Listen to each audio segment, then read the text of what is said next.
Good morning, it's Mother's Day here in the UK. It's the 19th of March 2023, and my two girls helped me make bacon rolls and coffee this morning, and one of them decided they wanted chocolate spread in their toasted roll and the other one wanted peanut butter.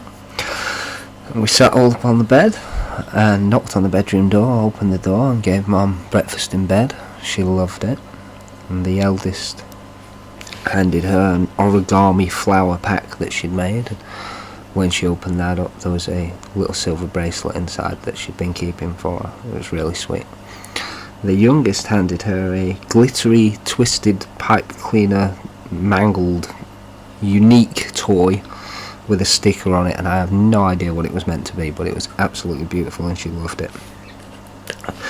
And then we gave her a card each from the children, and she opened presents, which was a book that she'd wanted for a while. I can't remember the title, but it was a book of short stories, and she opened a little pack of jelly beans that she really likes. It's become a thing now that every time there's an event she ends up with a little pack of jelly babies.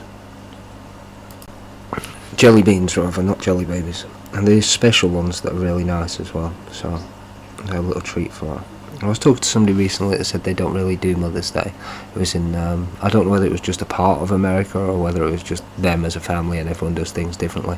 I'm pretty sure there's people over here that say, oh, it's Mother's Day, and they've got money to blow left, right and centre, so they'll take like 3 weeks away in Italy or whatever, and it's beautiful. But it's okay if you can do that. We do smaller things, and I'm sure there's some people that just don't celebrate at all. I find it strange. I think you really should. If mums are going to clean up poo and sick and be there for you when you're crying and you're upset and you're all over the place and picking you up and teaching you and sat there with you doing your homework, you know, if it wasn't for Ellen, my wife, then I think it would have taken twice as long for my girls to learn to read and write properly. Don't get me wrong, I'm there and I help and I do a hell of a lot, but she has been the one to get them into them very early stages. I've come here a little bit later on, and yeah, they're good schooling and they're both top of their levels, but it's definitely been Ellen that's done the majority of the work there. So, well done. She deserves every little bit of appreciation. And she got some fish as well a couple of days before, so that was nice. She got some electric blue rams for any fish keepers out there. And now, she's given me a bit of free time, she's gone out to see her mum. And I don't know what she's bought her, but I know she's made loads and loads of cakes and junk, so she'll be taking them over there today. For me, it's different, obviously, because my mother was killed by my father. I used to think about it.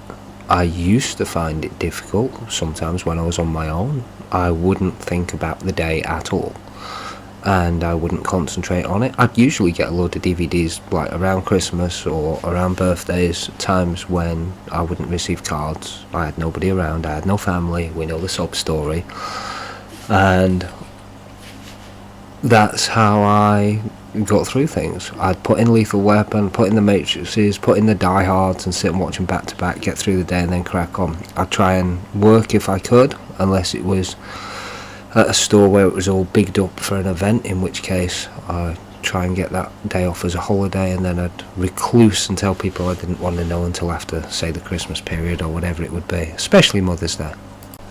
However, today it is totally different, and I love celebrating Ellen's Day, and I think the kids will look back and remember that. I don't know where the cast is going.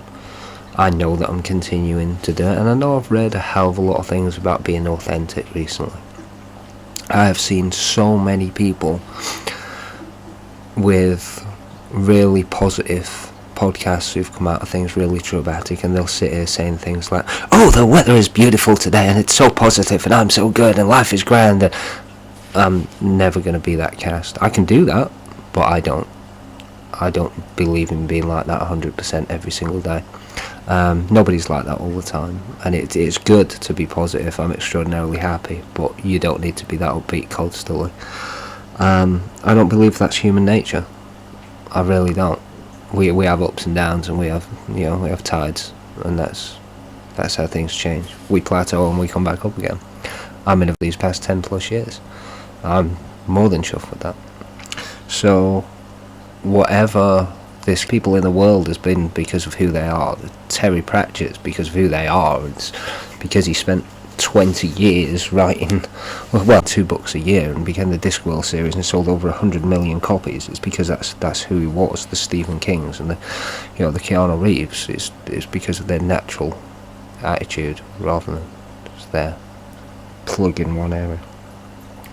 So I don't know where it's going. I do know that I would love to see Tracey's story made into a film.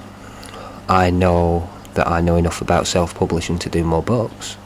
I know that I know enough about the podcasting to try and get it in all the areas that I can. I know that I'm not great with advertising. I know that I want Tracey's story made into a film. Money's good, I like money, but honestly, at this stage, just seeing it made into a film would be absolutely incredible. Several reasons. Honestly, I want the story told worldwide, and I couldn't be more chuffed that the books have been. That's my mum's story. That's my story. And unfortunately, that's the story of a lot of people who had trauma and abuse as a child. But the fact that her name and her story is out there, for me, is like Eternal Flame is the only way I can put it. It was her favourite song. It's like it lives on in some respect or another. I can't change the past, but this I can do, and this I enjoy doing. And so, there it is. That being made into a film, I think it would help people. I really do. I still get messages now of wow and oh my god and this, that and the other. And it's strange reading through sometimes. Like, in a minute I'm going to be continuing with Checkmate on the cast. I've been unwell. I've been quite unwell actually. Just nothing super serious, just really bad cold and streaming eyes and horrible throat and burningness and all this, and not COVID thankfully. But yeah, I felt like hell. I'm going off on the wrong line here, but yeah mate, I'm going to be continuing with Checkmate on the podcast, and that's getting bigger and bigger, and that's nice, and I would like it made into a film, because I think that film will definitely help people and raise awareness of the impact of domestic violence on families to some degree or other. And yes, I'm reading from my script. So, I need to know how this works, and I need to look into it a lot more. I don't want just, which I'm very grateful for, but I don't want just clips on YouTube. I don't want just a 20-minute film by a tiny little production company from a little town somewhere that's been done. Is really, really nice, and I appreciate it, and the bigger and better it gets, the more it grows. But for that to happen, I need people to get behind it, and the only way that works with anything is when people come together en masse, rather than one person standing up and just going, hey, I need this, this is how it's going to work. I need 100 people, I need 1,000 people, I need 100,000 people, you know, I need tens of hundreds of thousands of people. And regardless of Tracy's story, everyone needs to step in when they see something kicking off that shouldn't be, and the people going through those feelings. This morning my daughter said something, and she was talking to her sister, and they started getting to the point where they were arguing, and I said, hey, calm it down you guys, and the other one was like, I'm gonna do this. I was like, no you are not, you know, reel it in, pack it in. And you do, that's just kid stuff. But when it's parents going at it, or when it's actual violence, it gets worse and worse and worse. If you've read Tracy's story, you'll know what I'm talking about. And the impact of that is extraordinarily far-reaching. My mother was killed when I was 10. I'm now 40, and I am still sat here telling the story because it still has implications. I messaged my missus earlier and I said, yo Ellen, did I do the right thing there? I said they weren't doing anything serious. I said, but I split them up and and you second guess yourself. Kids are extraordinarily well taken care of, but don't think for a second, as confident, as great as I think we are as parents, that I don't second guess myself. I had 3 different foster placements. I had my grandparents as my parents. Both my grandparents were abusive in one way or another. My nan beat my sister repeatedly. I don't mean slapped her around a little bit, I mean dragged her around by her fucking hair and smeared shit all over her. I mean, she beat her. She was a horrible bitch. My granddad let it happen. I thought the world of that guy. He was a diamond. He was a role model. But believe me, he was extraordinarily neglectful, and there's no way that's positive in any way, shape or form. So then you get to my parents, a psychopath and an alcoholic with OCD, agoraphobia and severe depression. These aren't good role models. They're 3 different foster placements. You know, one of them was a good role model, the third one was a good role model, the second one wasn't that great, if I'm honest. Good people, but they weren't that great. So when you start putting those pieces together and then you go, okay, so you know, what type of parent am I going to be? You've got to look at yourself long and hard and go, which way am I going to deal with every single situation that turns up? Otherwise you're just going to react. And you're going to react with what you know. You're going to react with somebody shouts, you shout back, or somebody shouts and you run away and hide, or somebody shouts and you clout somebody, or whatever it might be. Thankfully, I've got to the point where I'm extraordinarily chilled and I'm able to just analyse the situation pretty much on the spot. But that's because I've been through enough that I've been over most situations in my head anyway. But if you don't try and break them down before they get to that point, then you do just react. And sometimes that's not positive. If you come from the wrong history, you come from the wrong place, and your mind's been trained to react in a certain way. Thankfully, I'm not in that place today, but many people are. So how do I get Tracie's story from a self-published book into a film? How do I get it from one stage to another? Manuscripts, I'm presuming. I need your help. Tell me what you know. You're an author, you're a writer, you're a screenplay, you're a theatre production person, you work for Netflix, you whatever the hell you are, you know somewhere that can do this and how to do it and who I approach and how I approach them. I'm going to be looking it up. Send me an email, traciedaily82@yahoo.com, traciedaily82@yahoo.com. Find me on my website, mrtraciedaily.wordpress.com, mrtraciedaily.wordpress.com. Hashtag Traciedailybooks, TracieDailybooks, Tracie Daily Books. Otherwise, just type Tracie Daily into Google and I'll come over and right at the top. It says there, author, and then it names 2 of the books. I don't know why it's not updated the other 2 yet, but there is 4 out there. Go check them out. Let me know. You know what I'd love? Honestly,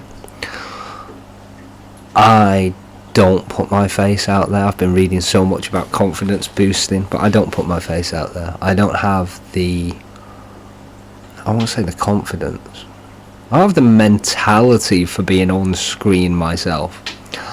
And a lot of respect to all these TikTokers and Instagrammers who do these little reels and so on and so forth.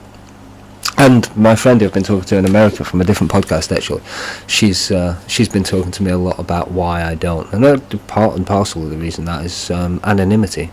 Tracie Daily is a pen name, and in part keeps my mother's name alive through the story.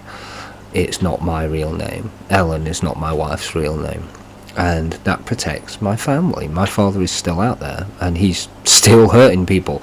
And I can't prove it enough. And the double jeopardy law is just such a pain that I can't do anything about it. But he's still out there, he's free. And so are a couple of people he knows that aren't very nice people, that have also done bad things, and will always protect my family first. So I can't do these things. But you can. And a lot of you do. So I would love, I'm taking a huge shot here, I would love the singers, the podcasters, the Instagrammers, the TikTokers, the YouTubers, all the people who are able to create a reel. I do an exercise class every week, and this guy is awesome. He's a very confident fella who's extraordinarily polite, and he speaks so eloquently, and he has such a good video tone and good video manner, and he also sings for a massive choir, and I wouldn't have expected at all, considering the type of exercise class he does. But he does a I don't want to say he works in a church. Do you work in a church, or do you do that for free? I don't know whether he works in a church or whether it's something he does for free. I mean, it's God's calling or something, but he's basically part of a big choir, and he's got an amazing voice. And he's really good with videos and stuff like that. I would love to have his entire choir, and him, and you, and your podcast, your Instagram account, whatever your trade name might be, saying the first lines, or at least some of the chorus to Eternal Flame by the Bangles, and mentioning Tracy Daly. Not even mentioning Tracy Daly, just in regard to that was her favourite song. That would be absolutely awesome, and I'd like that in the film. That should be a theme all the way through the film, that song would be played in the background when things were occurring. I remember dancing with my mum. I don't remember dancing to Eternal Flame. I remember dancing to Madonna and several of them songs, but I know Eternal Flame was her favourite song. My brother told me. I know for years I couldn't listen to that song without getting upset. Today I can, but back then I couldn't. So yeah, I'd love that. Go sing me a song. I'd love that. You sing me a song, I'll shout you out on the podcast. How's that? Every little bit of Eternal Flame you put out there, I'll put your name on a podcast. I'll put your name on a podcast, I'll put your name on a website. Hell, I'll shout you on my Facebook, my Twitter, my Instagram. Yeah, go and sing Eternal Flame. My mum would love it. Go and enjoy Mother's Day. Go and say hi to your mum. She deserves it. Take care of yourselves and each other.